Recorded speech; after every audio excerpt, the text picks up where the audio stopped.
안녕하세요. 앵커의 책방 신혜리입니다. 오늘은 아무리 오랜 세월이 흘러도 변함없는 가치를 인정받는 고전을 한 권 소개하려고 합니다. 바로 손자병법인데요. 요즘처럼 세계 각국이 각자의 이익을 추구하며 곳곳에서 갈등과 분쟁이 빈발하는 시기라면 이 책이 주는 울림이 남다를 수밖에 없습니다. 세계 최초로 사마천의 사기 전권을 완역한 김원중 당국대 한문교육과 교수의 해석을 통해 손자병법 속 지혜를 만나보시죠. 그럼 차이나는 클라스 책 국제정치편에 수록된 미래를 알려면 고전을 읽어라 주요 내용을 읽어드리겠습니다. 손자병법은 상당히 압축적인 책이라 해설 없이는 읽기가 만만치 않습니다. 그러다 보니 일반 사람들 중엔 손자병법을 읽은 경우가 드문 게 당연합니다. 그런데 전 세계 정치적, 경제적 리더 중엔 이 책을 필독서로 꼽는 경우가 많아요. 예컨대 트럼프 전 미국 대통령은 저서 챔피언처럼 생각하라 해서 손자병법이야말로 누구나 한 번쯤 읽어봐야 할 소중한 책이라고 밝혔죠. 현대사회에서도 기업 경영인들은 꼭 읽어봐야 한다고 말합니다. 2017년 4월에 트럼프가 북한을 압박하기 위해서 핵잠수함 칼빈 스노를 급파하겠다고 경고한 적이 있었죠. 그런데 나중에 뚜껑을 열어보니 칼빈 스노는 북한에서 무려 5,600km나 떨어진 해역에 있었어요. 이에 대해 중국 공산당 기관지인 환구시보는 트럼프가 공성계, 즉 성을 비워 적을 혼란에 빠뜨리는 전략을 써서 김정은을 속였다고 논평했습니다. 이런 전략들이 바로 손자병법에서 배운 것이라고 할 수 있어요. 그런데 트럼프 등 전 세계 리더들이 인생의 필독서로 꼽는 손자병법이 유독 한국에선 별로 읽히지 않는 이유는 무엇일까요? 아마도 조선왕조 500년을 거치면서 유교적 이데올로기의 영향을 많이 받았기 때문이라고 생각합니다. 유교적 명분론에 빠져서 육아서적만 독서 목록에 넣을 뿐 병법서는 무시하고 잘 읽지 않았던 것이죠. 그러다 보니 지금도 실리보다 명분을 굉장히 중요하게 생각하는 사유체계를 갖게 된 게 아닌가 합니다. 예를 들어 삼국지 캐릭터 중에서도 우리나라에선 의리를 지키고 백성을 구하는 유비의 인기가 가장 많은 것처럼 보이는데요. 손자병법에 대한 완벽한 주석을 단 주석서인 위무주손자를 쓴 사람이 바로 조조예요. 그래서 조조병법이라고도 부르는데 그만큼 조조는 병법의 대가였고 법가이기도 합니다. 그러다 보니 조조 같은 캐릭터는 우리나라에서 쉽게 용인되지 않는 것이죠. 하지만 춘추 전국시대 같은 난세를 버텨내기엔 육아로서는 한계가 있었습니다. 명분을 지키고 인의 예지 같은 덕목만 내세워선 살아남기 힘들었던 겁니다. 손자병법은 바로 그런 춘추시대 말에 등장한 책이에요. 당시 수많은 나라들이 생존 경쟁을 벌이며 오늘의 적이 내일의 친구가 되고 또 오늘의 친구가 내일의 적이 되는 상황을 끊임없이 겪어야 했습니다. 그런 난세 중 난세에 등장한 것이 바로 손자병법이었던 겁니다. 지금 현 시점의 세상을 둘러봐도 모든 것이 항상 내 뜻대로 움직이는 건 아니잖아요. 최근 한반도의 정세도 급변하고 있습니다. 우리를 둘러싼 강대국들을 한번 떠올려 보세요. 미국, 일본, 중국, 러시아 같은 나라들이 어디 우리 뜻대로 움직여주나요? 북한의 김정은은 또 어떻습니까? 그렇다면 그들이 어떤 전략적 사고를 하는지 알아야겠죠. 그런 목적에서라도 손자병법을 꼭 읽어볼 필요가 있습니다. 자, 그럼 손자병법이 쓰여진 시대적인 배경을 좀 더 알아볼까요? 대략 기원전 770년경부터 403년경까지를 춘추시대라고 하는데요. 주나라가 몰락하기 시작하면서 진시황이 천하통일을 할 때까지 약 560년의 기간을 말합니다. 그동안 중국은 법가, 병가, 도가, 묵가 같은 수많은 사상가들이 등장하고 그들의 사유가 계속 융합되면서 지탱해 왔습니다. 그 사이 대략 기원전 5세기경에 손자병법이 탄생하게 됩니다. 난세 중 난세였던 시기죠. 저자인 손자의 원래 이름은 손무입니다. 자는 공자, 맹자 같은 존칭이죠. 손자는 원래 제나라 사람으로 장군 집안 출신이었어요. 제나라가 위태로워지고 부정부패가 들끓기 시작하자 오나라로 갔는데 거기서 오자서라는 사람을 만나 도움을 청하게 됩니다. 오자서는 원래 초나라 사람이에요. 아버지와 형이 초나라 평왕이라는 사람에게 죽임을 당하자 복수를 꿈꾸며 초나라를 떠나 오나라의 망명에 정착했죠. 그런데 오자선은 자신의 세를 다지기 위해서 초나라 공자 신분으로 있던 함녀라는 인물을 왕으로 만들려고 했어요. 훗날 전쟁을 통해서 초나라를 치려면 자신의 말을 잘 들어줄 왕이 필요했으니까요. 오자선은 결국 함녀를 왕으로 만드는데 성공합니다. 함녀 입장에선 자신이 왕이 될 수 없다고 생각하고 있었는데 오자선을 만나서 왕이 되었으니 그의 말을 잘 들어줄 수밖에 없었겠죠. 그런 오자서가 손자를 함녀에게 7번이나 추천했다는 기록이 있습니다. 그런데 함녀가 손자를 만나주려 하지 않았어요. 당시 손자의 나이가 굉장히 어렸기 때문이에요. 기원전 512년 23살밖에 되지 않았으니까요. 오자서가 계속 추천하는데도 함녀가 자신을 만나주지 않자 손자는 은둔하기로 마음을 먹었습니다. 그때 쓴 책이 손자병법입니다. 손자병법은 계편부터 용간편까지 13편에 걸쳐 집필되어 있는데 핵심 내용은 왕의 입장에서 어떻게 군사를 전개해야 하는지를 분명하게 제시한 겁니다. 이 손자의 집안이 조상 때부터 장군 집안이었기 때문에 이 집안 대대로 내려져 오는 병법에 관한 노하우가 굉장히 많았거든요. 그러다 보니 손자가 이른 나이에 병법과 관련된 방대한 내용을 정리할 수 있었던 걸로 추정됩니다. 아무튼 이 손자병법 덕분에 손자는 마침내 함녀에게 등용될 수 있었습니다. 그 과정에서 요즘식으론 실기시험도 치렀는데요. 함녀는 손자병법을 읽었다면서 이 손자에게 부녀자들을 데리고 실전처럼 재현을 해보라고 했습니다. 180명의 궁녀를 내어주곤 군대를 만들어보라고 한 거예요. 그중엔 함녀의 애첩도 2명이 있었습니다. 이 손자가 궁녀들을 90명씩 2그룹, 즉 2개의 부대로 나누었습니다. 그러곤 함녀가 아끼는 첩들을 각각 우두머리로 삼았어요. 그런데 이 우두머리가 된 첩들이 나머지 궁녀들에게 손자의 말을 따르지 말라고 눈치를 줬습니다. 이 함녀의 위세를 믿고 손자를 골려주려고 한 것이죠. 당시 첩들이 궁궐에서 갖고 있는 힘은 손자와는 비교가 안 될 정도로 셌습니다. 그래서 손자는 결단을 내립니다. 만약 그곳이 전쟁터라면, 그리고 궁녀들 무리가 군대라면 장군의 명령이 전달됐을 때 그 명령을 반드시 받들어야 한다고 말합니다. 그리고 장군의 명령을 따르지 않는 건 죄라면서 이 첩들의 목을 베어버렸어요. 그리고는 다른 첩들을 대장으로 삼았죠. 이번엔 궁녀들이 말을 잘 따를 수밖에 없었겠죠. 궁녀들을 장악한 손자는 함녀에게 보고합니다. 이제 이들에게 명령을 내리면 물불 가리지 않고 뛰어들 거라고 말이죠. 함녀가 기분은 나빴지만 손자의 능력을 인정해 등용하지 않을 수 없었습니다. 사기를 비롯한 자료들을 보면 손자가 장군이 되고 나서 불과 7년 만에 오나라는 강국이 되었다고 기록되어 있습니다. 오나라의 힘이 강해지니 이 국경을 맞댄 초나라와 자꾸만 다툼이 일어났겠죠. 그래서 기원전 511년에 초나라에서 대대적인 공격을 감행합니다. 바로 그 유명한 백거전쟁이에요. 초나라는 강력한 병력을 앞세워서 속전속결로 전쟁을 끝내려고 했습니다. 그런데 손자가 전쟁의 판세를 보아하니 지금 오나라가 초나라와 정면 승부를 하면 안 될 것 같다는 판단을 하게 됐죠. 손자병법에도 강한 적은 피한다는 얘기가 나옵니다. 그래서 손자는 전공법을 피하기로 합니다. 오나라 병력을 3무리로 나누어서 초나라가 한쪽을 공격하면 초나라의 다른 변방 지역을 공격하면서 이른바 지구전 전략을 쓴 겁니다.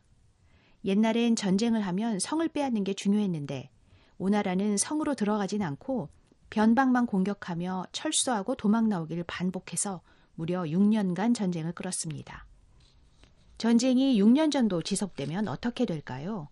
게다가 총공세를 펼치는 것도 아니고 변방에서 치고 빠지기만 반복하는 지구전을 벌이면 아무래도 상대의 경계심이 무뎌지겠죠.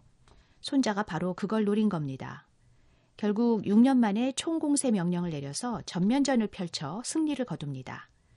초나라가 절대 질 수 없는 전쟁이라고 여겼던 전쟁에서 오나라가 이김으로써 판세가 뒤집힌 겁니다. 그때부터 오나라 왕 함녀가 손자를 전적으로 인정하고 손자의 입지도 더욱 굳건해지게 됩니다. 그럼 지금부터 이 손자병법의 핵심 내용을 짚어보도록 할게요. 손자병법의 제1편, 즉 전쟁하기 전에 계획하라는 내용을 담은 계편부터 살펴보죠. 이 계편의 첫 부분에 나오는 말이 아주 의미심장합니다. 전쟁이란 나라의 중대한 일이다. 죽음과 삶의 문제이며 존립과 패망의 길이니 살피지 않을 수 없다는 대목입니다. 전쟁을 그만큼 신중하게 생각해야 한다는 뜻이에요. 사생과 존망의 문제이니만큼 경거망동에서 전쟁을 하는 것은 있을 수 없다는 겁니다. 곧 백성의 죽음과 삶의 문제를 생각한다는 것이기도 하죠. 이와 대비되는 것이 클라우제비츠의 전쟁론입니다. 클라우제비츠는 전쟁은 정치적 목적을 폭력적 수단으로 관철하는 것이라고 했어요. 그는 전쟁을 하나의 수단으로 본 것이죠. 손자와는 매우 다릅니다. 이 손자의 전쟁론을 입증하는 사례를 들자면 바로 수양제가 113만 명의 대군을 이끌고 고구려를 침공했던 전쟁입니다. 기록에 의하면 200만 명의 보급부대도 함께 왔다니 총 300만 명의 군인이 고구려를 침략하러 온 거예요. 제1차 세계대전 이전에 100만 명이 넘는 병력을 동원한 첫 사례라고 할 정도로 어마어마한 규모의 전쟁이었죠. 그런데 고구려에 참패를 당합니다. 불과 2,700명만 살아서 돌아갔다는 기록이 있어요. 그 결과 전쟁이 끝나고 불과 10년도 안 돼서 이 수나라는 멸망하고 맙니다. 이 사례에서도 잘 드러나듯 손자의 말은 가급적 전쟁을 하지 말라는 데 있습니다. 사람들이 이성적으로 판단해서 전쟁을 시작할 것 같지만 사실 그렇지 않은 경우가 더 많습니다. 아까 말했던 오나라와 초나라 예를 다시 들어보죠. 이 오나라와 초나라 국경에 뽕나무 한 그루가 있었는데 그 나무가 오나라 건지 초나라 건지를 두고 두 나라가 전쟁을 일으킨 적도 있다고 해요. 다분히 감정적으로 전쟁을 일으킨 경우죠. 이후로도 세계 곳곳에서 감정적인 이유로 전쟁이 많이 일어나고 있습니다.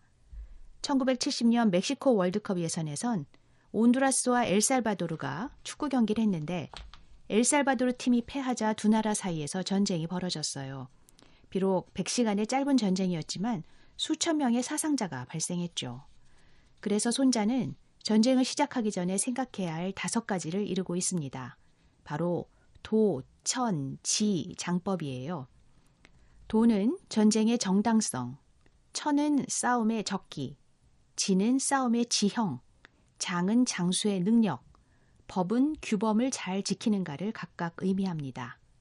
이 도천지장법을 얘기한 뒤 손자는 이런 말도 해요. 적에게는 능력이 없는 것처럼 보이게 하고 용병을 하되 적에게는 용병하지 않는 것처럼 보이게 하며 그들이 방비하지 않는 곳을 공격하고 그들이 생각하지 못한 곳으로 출격하라. 이것은 병가에서 승리할 수 있는 길이니 정말로 미리 알려져서는 안 된다. 쉽게 말해 기만수를 사용하란 겁니다. 요즘 승부의 원칙으로 얘기하는 정정당당과는 거리가 멀죠. 그런데 정정당당이 바로 손자병법에 나오는 말이에요. 정정지기, 당당지진이라고 하지요.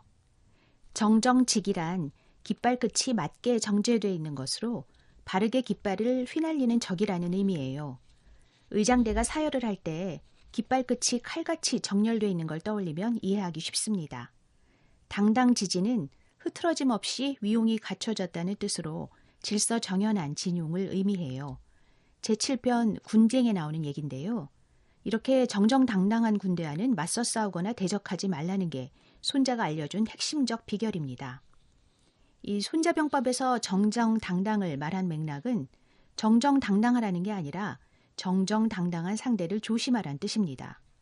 손자는 또 제1편 계에서 시리비지 강이피지라고 했어요. 적이 충실하면 대비하고 적이 강대하면 피한다.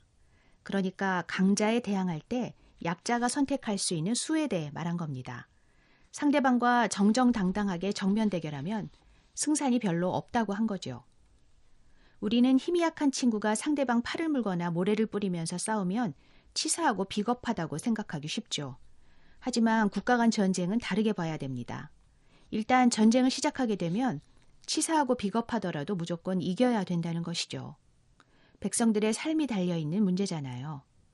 수나라가 고구려를 침략했다가 멸망한 걸 떠올려 보세요. 단순히 망하는 걸로 끝나지도 않습니다. 백성들이 모두 뿔뿔이 흩어지고 사라져버리죠. 그러니까 손자가 어떤 방법을 사용하든 전쟁에서 이겨야 한다고 말하는 겁니다. 그런 차원에서 손자병법에선 간첩을 대단히 중요하게 다뤄요. 전쟁을 치르게 되면 너무나 많은 비용을 치러야 하죠. 10만 명의 군사를 일으켜서 천리를 출정하게 되면 백성과 조정이 무려 천금을 들여야 한다고 합니다. 그래서 손자병법에 선지, 즉 먼저 알아야 한다는 말이 나옵니다.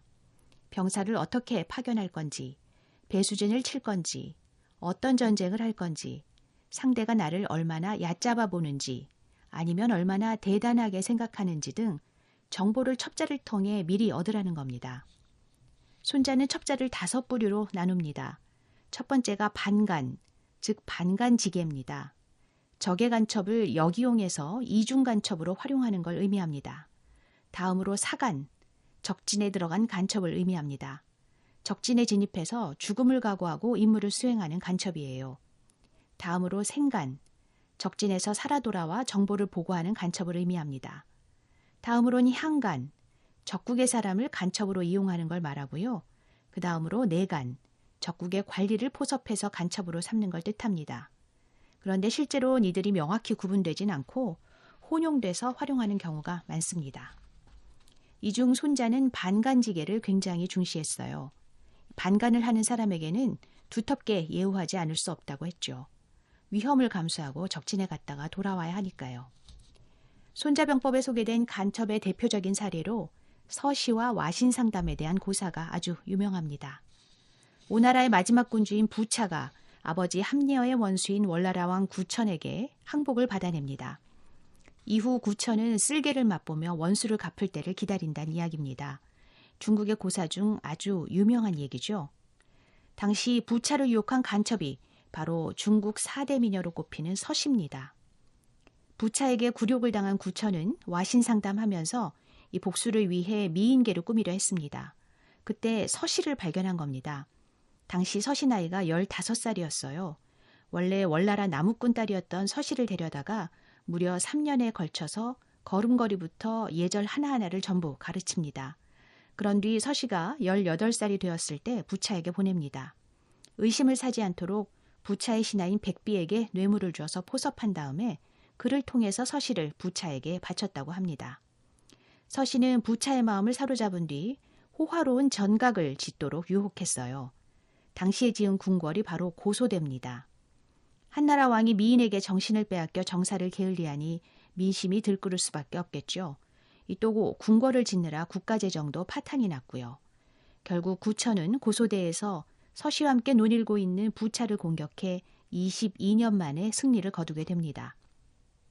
그럼 서시의 말로는 어떻게 됐을까요? 3가지 설이 전해지는데 먼저 서시를 간첩으로 추천한 범녀와 관련된 설입니다.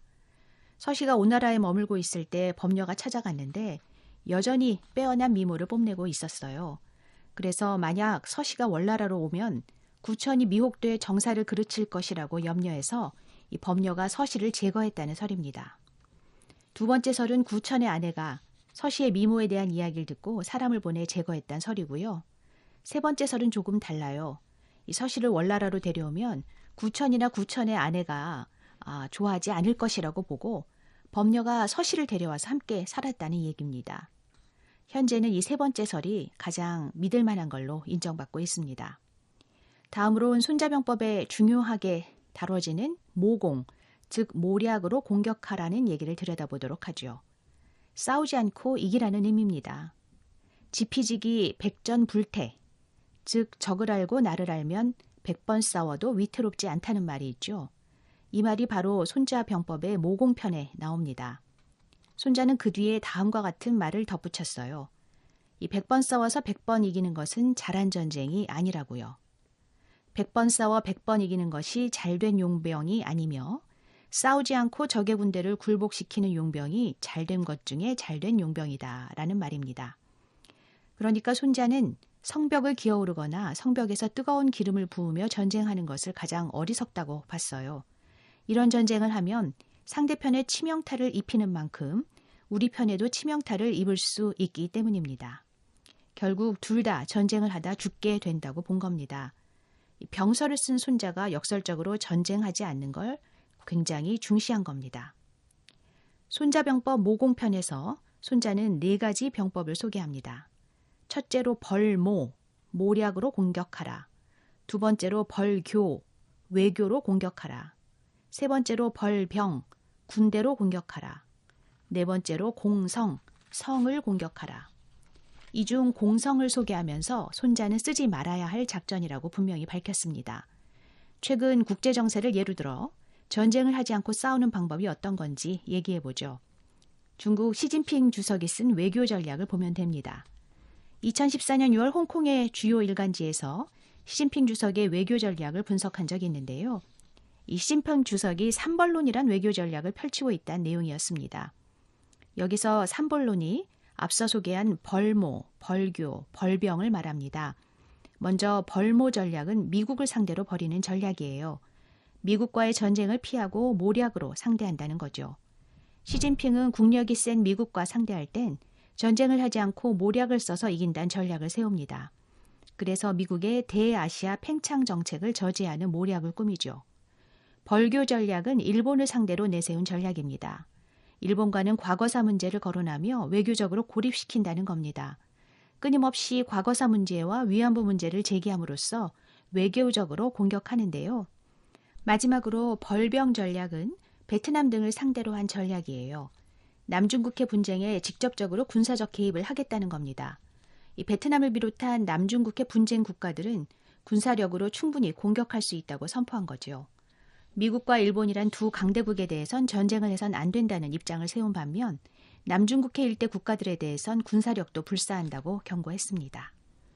이 손자병법에선 장수의 자질에 대한 얘기도 나옵니다.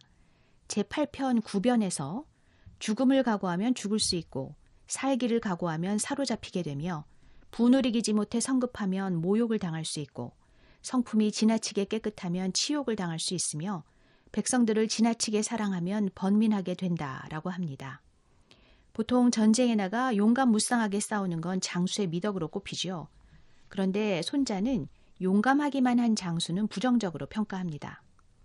예컨대 삼국지에서 유비가 분을 이기지 못해 성급하게 나선 전쟁이 바로 이릉대전인데 여기서 장비라는 의형제도 잃고 모든 걸 잃어버립니다. 리더가 감정적 판단을 하는 바람에 국가적 재앙을 불러온 거죠. 용기보단 멀리 내다볼 줄 아는 지혜가 더 중요하다는 게 손자의 말입니다.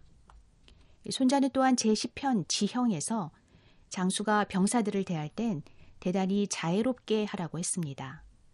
병조를 대하는 건 마치 어린아이처럼 대할 것이니 그들과 함께 깊은 계곡을 달려갈 수 있기 때문이다 라고 했어요. 전국시대 위나라 장수였던 오기가 그렇습니다. 사실 오기는 노나라에서 장수로 있다가 쫓겨나서 위나라를 찾아가 다시 장수가 됐는데요. 오기의 이런저런 안 좋은 소문을 익히 듣고 있던 병사들 마음을 단번에 돌리는 사건이 일어납니다. 어느 날 오기가 거느린 병사 중 하나가 악성 종기에 걸렸어요. 군의관이 말하길 전염될 수 있다고 합니다. 그런데 오기가 직접 그 병사의 악성 종기를 빨아서 고름을 제거합니다. 이후 병사들의 마음을 얻으면서 사기를 보면 오기가 무려 76번 전쟁을 해서 64번 완승을 거두고 나머지 12번은 무승부였다고 기록되어 있습니다. 지금까지 손자병법의 핵심 병법들을 살펴봤는데요. 우리 주변 강대국의 지도자들은 하나같이 스트롱맨입니다. 푸틴, 시진핑, 김정은까지 한결같이 손자병법을 상당히 공부했을 것 같은 사람들이죠. 이들을 상대하자면 우리도 그들이 어떤 술수를 갖고 우리에게 접근하는지 예의주시해야 합니다. 지금까지 김원준 교수의 미래를 알려면 고전을 읽어라의 주요 내용 읽어드렸습니다. 저는 다음 주 앵커의 책방에서 다시 만나뵐게요.